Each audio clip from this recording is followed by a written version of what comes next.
Newman, I'm going to go ahead and jump back to you. We know that clinical trials are full of challenges that companies have to face and overcome. And when you look at the entire drug development process, there was certainly a number of challenges there as well. Can you tell me if there were any specific challenges the company faced in implementing this approach, anything related to technology or issues arising with the pathways of diseases? I'm just curious if some of our listeners are thinking, hey, this is something we should consider. What can they expect some of the issues to be that will come up along the way? Yeah, great question.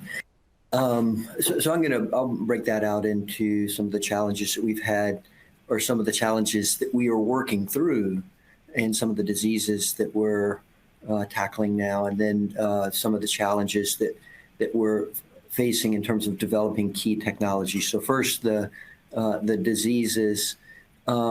As part of our new approach, this pathway approach, and the recognition that a single pathway can underlie many different immune-mediated diseases, we've really broadened the aperture of diseases that we recognize that our drugs can potentially address.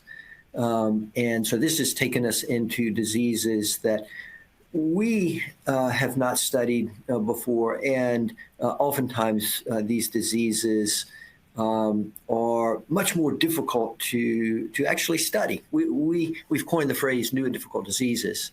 I'll point to one particular disease that is relatively new for us just in terms of study. Many other companies have studied this disease, lupus, but it is an extraordinarily complex disease that affects many different organ systems. And just creating the endpoints to understand, has a drug actually benefited a patient, is a big challenge. So selecting the right patients that can that are relevant for the study of our drug, and then the actual clinical trials, implementing some of the challenging endpoints. The endpoints in lupus are extraordinarily complex. Implementing those, analyzing the data. These new and difficult diseases present new challenges for us to really discern a drug effect. This is something that we're really committed to understanding, even if it requires the development of new endpoints and new tools. The other thing that you pointed to is technologies, and that's a challenge for us as well. We do recognize that many of our drugs may work in only a subpopulation of patients. And developing the technologies that we need, for example, the biomarkers that may be relevant, that will help us to identify which patients will our drugs actually benefit, is a big part of our, but it presents big challenges for us. So those are a couple of the big ones.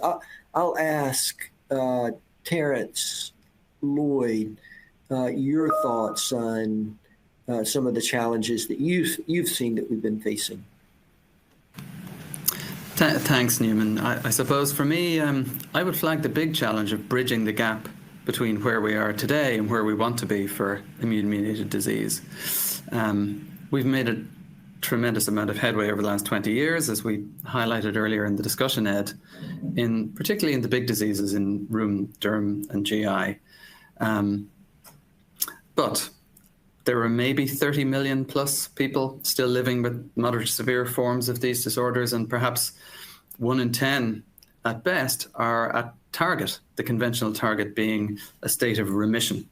Hard to defined differently in different disorders, but broadly speaking, you're in remission if the only reason you know you have the disease is because you're taking a medicine for it.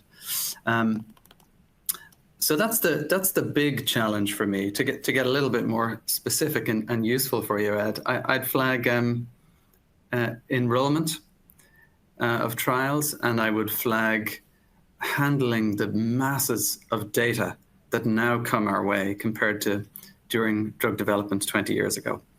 On the enrollment side, in the big and busier disorders, the space is very competitive.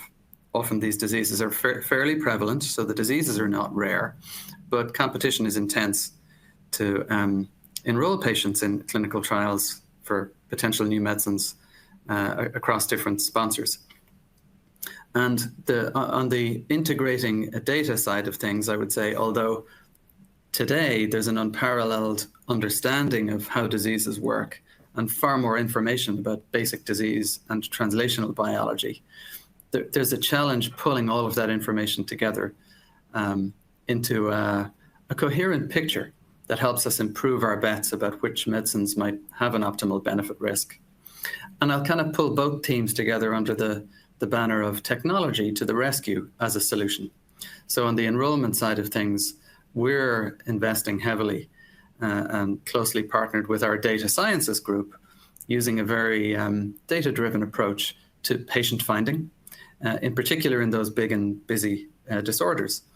And similarly, integrating biologic information from the many different sources, whether they be basic experiments, experiments in humans, or clinical trial data, into computer models of disease we're finding tremendously helpful in hopefully improving our bets.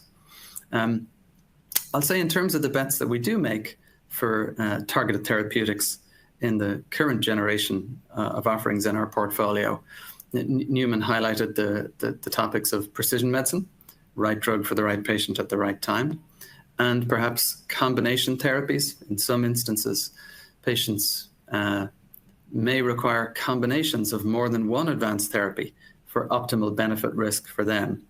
And I would say in immune-mediated disease, we haven't quite cracked that nut yet, although in some other disease areas there have been big advances.